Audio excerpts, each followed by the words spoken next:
I can't tell you how many times that I've gotten a phone call from my dad, oftentimes early in the morning, because something's not working. Maybe it's his computer, his printer, his iPhone, his iPad. iPad. The list goes on. So many times. Technology is tough on people. Absolutely. And especially when you think about the fact that our parents, this wasn't something that they grew up with as Exactly. much. I mean, we Yeah. didn't really either, but we were younger Some when of it, when though. it came Yeah. in. So today we're going to talk to Joshua Natinsky, who has a company called Support Sharks, and he works with a lot of seniors who are having some of those challenges. Thanks so much for being with us, Joshua. Of course. Thank you for having me. Yeah, I know. As you heard, we talked about, Mike gets a lot of questions. I get a lot of questions. Like my computer says I need to refresh the page, and it's like, okay, Okay. so refresh the page. How do you do that again? So there's so many little things that I think that's that come when you're used to using technology. You adapt a little bit better. But a lot of times for our parents, this isn't something that was. It's not as intuitive to them. So I'd love to start with just what are the most common problems you see when you're working with seniors? Yeah, so the most common problem we see is just tangled accounts. Now everything has been moving to digital alternatives. So people have accounts for everything from the ones you think of first, like their email, to more nuanced ones, like their oven might be on an account. So these accounts all get very tangled, and especially for older adults, keeping track of all of those different passwords and accounts gets complicated. Mhm. So a lot of the work that we do is sorting that out. And that's a great thing to do with your parent. Sit down with them, walk through all of their accounts, all of their passwords, and change them if they can't remember them. And that will really streamline the process whenever they go to log into something Mhm. and just take that stress and confusion away. Mhm. So one of the Un- things, so I was going to say, so when you're creating passwords, are there some do's and don'ts? I know we hear so much about you need to, use a different password for every single account that you have. Some people like to do that more than others, use password managers or things like that. But what are some of the do's and don'ts when it comes to passwords? Yeah, so some of the do's are whenever you're creating a password, you want to use at least 10 to 12 characters. You want uppercase and lowercase letters, numbers, and symbols. And they've done extensive studies on this, and they've actually found that a 12-character password with all four of the parts takes 62 trillion times longer Wow. to crack than a 6-character Mm. password with only lowercase letters. So the number one thing you can do is have a longer password with those four parts. Even though there The- are so many people that just don't like doing that because it's so hard to remember all of Right. them, or yes. or to even just take the time to type them in. So, what do you say to them besides the fact that it takes 62 trillion times more? Yeah. So coming up with a password system is a great idea if you can handle it. In a password system, you have a unique password for every account by coming up with a base password and then augmenting it slightly for each company or account. Mhm. So some people use the first letter of the company, some people use the first two letters, or some other system they come up with. But Mhm. that's a good way to keep track of it. Mhm. Also, password managers Mm. have gotten very common in recent years. And although they come with some cons that you often read about in the news, they have awesome pros where you can have these really complicated passwords that you don't need to remember, Mhm. and you can have a unique one for each account. So those are some of the ways that you can manage having all of these passwords for all of these accounts and keeping them unique and complicated. Mhm. Well, I just realized that I'm actually a password manager for my father. Yeah. Instead of typing something in or looking it up on his computer, he just calls me. I've got all of his passwords. You're like one password. Yeah. Is that okay? Is that helpful for us, the children, just to know the passwords Mhm. of our parents? Don't you agree? Yeah. So it's really helpful that when they call and say, "What is my Microsoft password?" you can tell them. Yeah. Mhm. Um, Another thing that I recommend is writing them down in a Mhm. password book. Hmm. Uh, it's not ideal, but it is much better than either not knowing your password, choosing a weak password, Yeah. or storing it digitally somehow. If you Mhm. have it in a book, it's it's organized, and it can be a strong password. Mm-hmm. So just a quick shameless plug, the caregiver's key that we created has a section for passwords because of that very reason, because, and put them in pencil because they're often going to change, because sometimes there are those accounts that will make you change them periodically, whether you want to or not. Yeah.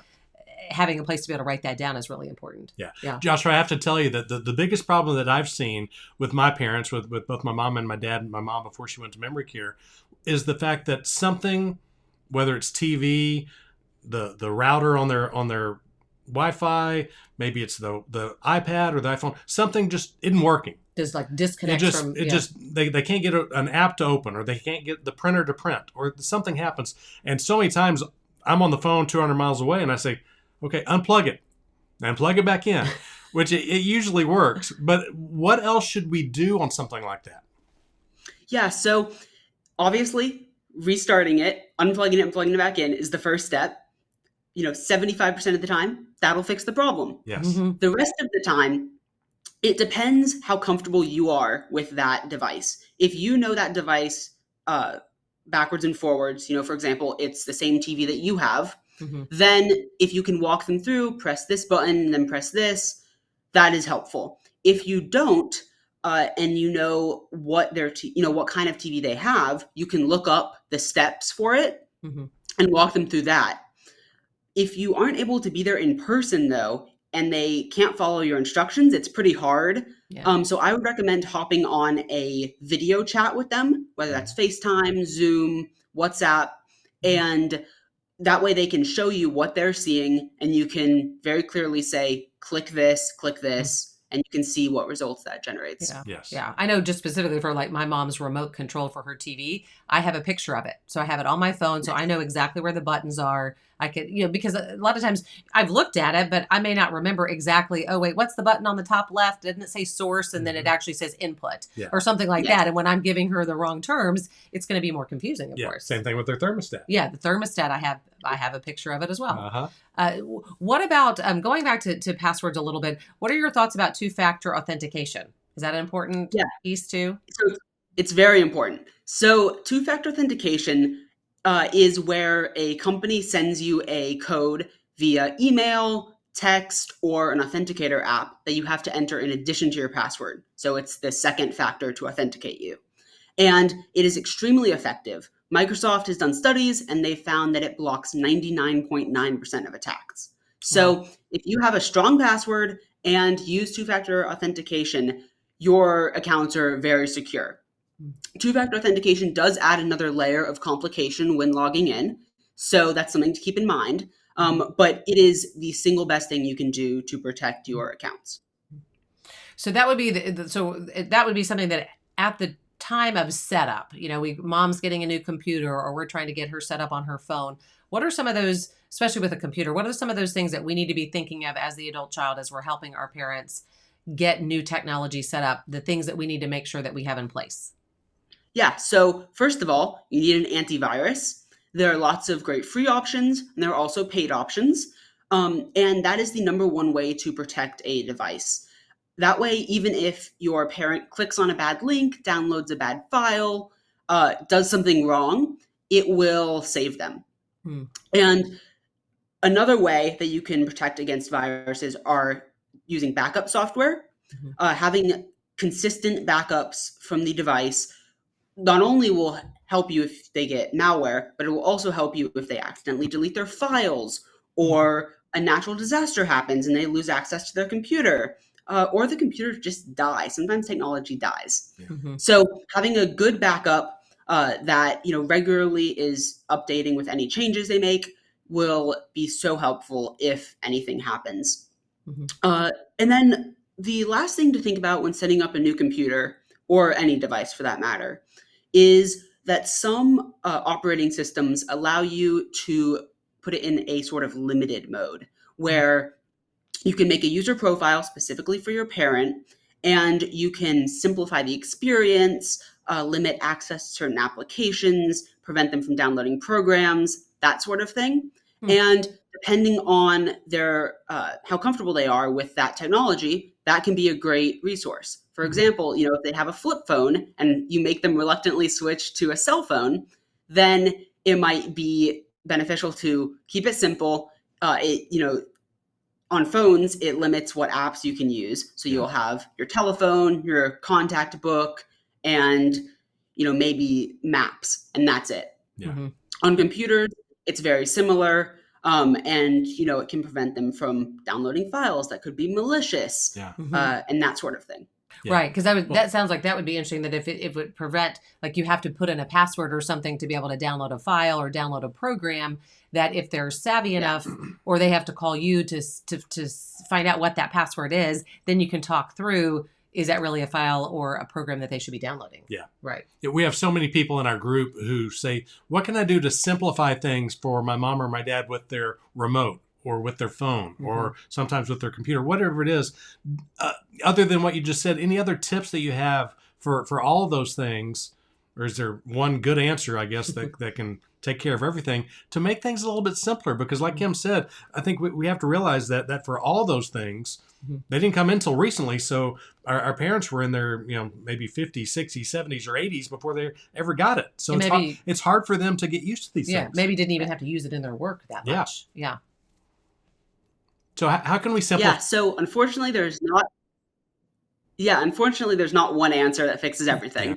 But as a general rule of thumb, whenever you are setting something up for your parent or they get a new piece of technology, you can go through and simplify it for them. So, for example, if they get a new phone, you can go through and remove the apps that they don't need, just to simplify the experience.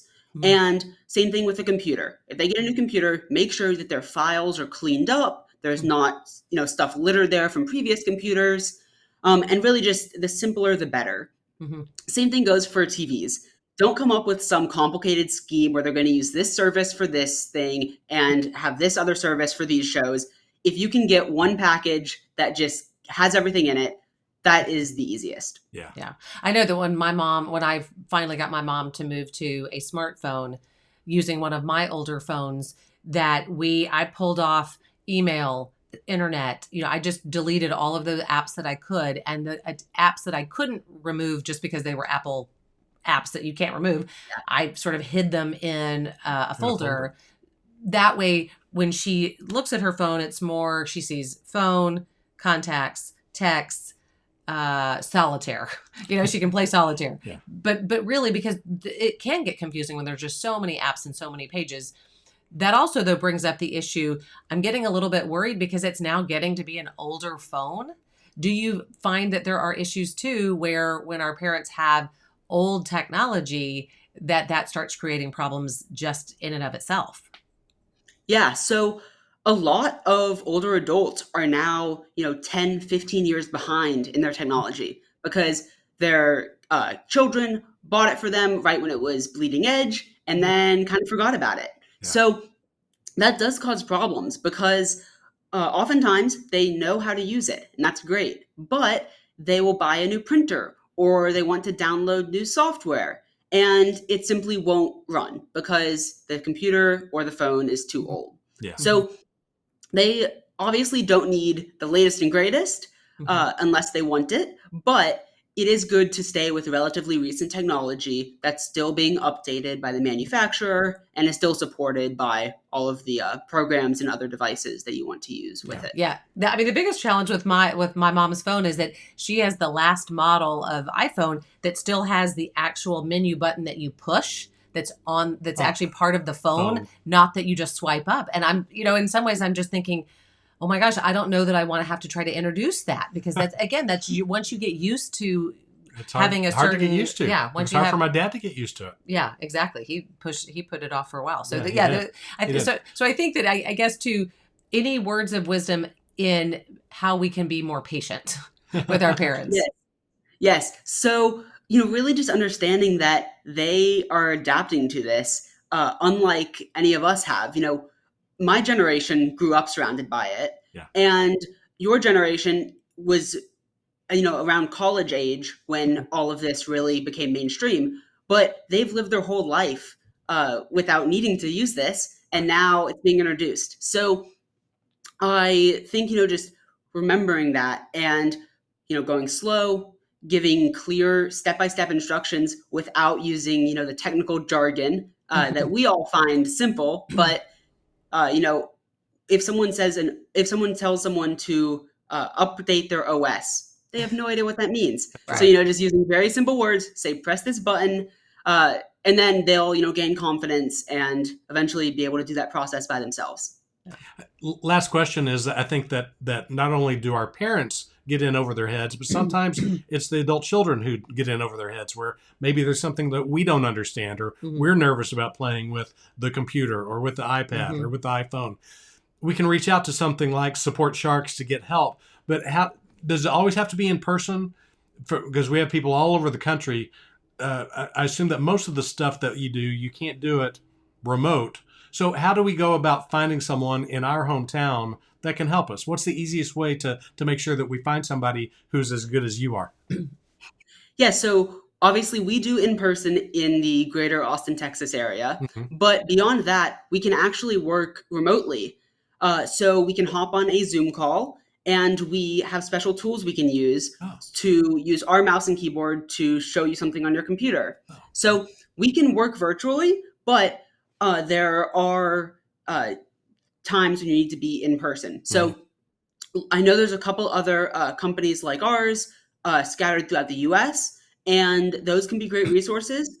Also, if you have an Apple device, Apple does classes for free at the Apple stores many times a week. Yeah. So you can find that schedule and see if one of those will address your question. Yeah. So those are some good resources if, we can't help you virtually, to find someone there who can. Yeah, great ideas. Yeah, great tips. Joshua, thanks so much for joining us. You've enlightened us considerably. Thank you. And remind you that you need to update some of your passwords. Some of my passwords, that's right. Thank you, Joshua. Thank you.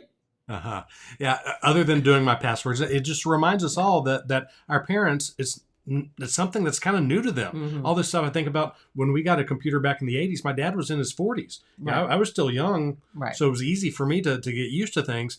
But when you're in your 40s and you first start trying things, or your 50s or your 60s, or you get your first iPhone in your 70s, you're not used to it. It's That's tough. Right. That's right. Yeah, so get some help if you need it. Hey, if there's any other topics you'd like us to discuss, please let us know. Parenting aging parents.